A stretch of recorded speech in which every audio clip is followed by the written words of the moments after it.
Un'assemblea oggi del personale della provincia, ex provincia, oggi libero consorzio, quali sono le motivazioni, cosa è all'ordine del giorno? Premesso che già noi avevamo preannunciato al signor commissario 10 giorni fa in una riunione ufficiale lo stato di agitazione, in virtù del fatto che c'è una determina, la numero 104, a firma del dottor Marino, che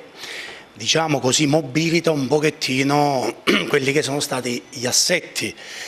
diciamo del passato della provincia. Mi riferisco alle URP, mi riferisco a tanti dipendenti che da 25 anni ricoprono un ruolo di amministrativo, oggi così a caso vengono presi dopo la visita medica e verranno sbalzati via a fare dall'amministrativo al manutentivo. Io in quella riunione ebbi a dire al signor commissario che una persona che fa da tanti anni un lavoro dietro una scrivania e quindi lo sa fare bene perché acquisisce nel tempo una grande professionalità, dall'oggi al domani si deve prendere il decespugliatore,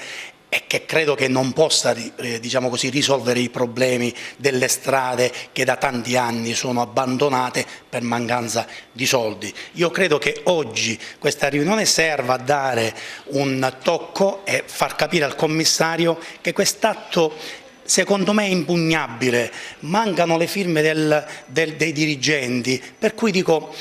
l'abbiamo invitato a soprassedere, non l'ha voluto sentire, ci aveva promesso in quella riunione che prima che pubblicasse quest'atto ci doveva chiamare, convocare e ridiscutere, invece non è stato così. L'ha pubblicato, sta andando avanti con tante persone che la notte non dormono più, perché dall'oggi al domani io conosco colleghi che guadagnano 500 euro al mese, dovrebbero spostarsi con i mezzi propri se ce l'hanno e andare in mezzo alla strada a fare il cantoniere. Credo che sia un percorso un pochettino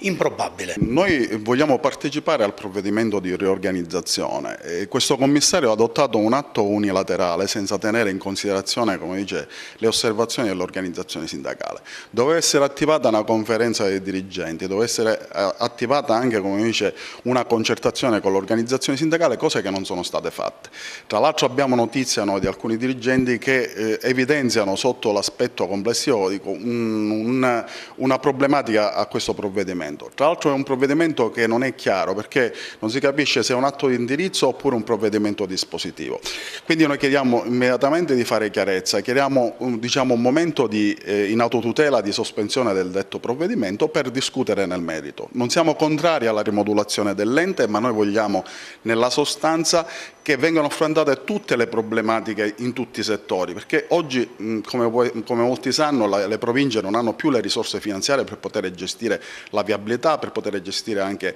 altri tipi di servizio per la collettività. In questo caso vorremmo, come dice, compartecipare per quanto di nostra competenza sulla nuova riorganizzazione.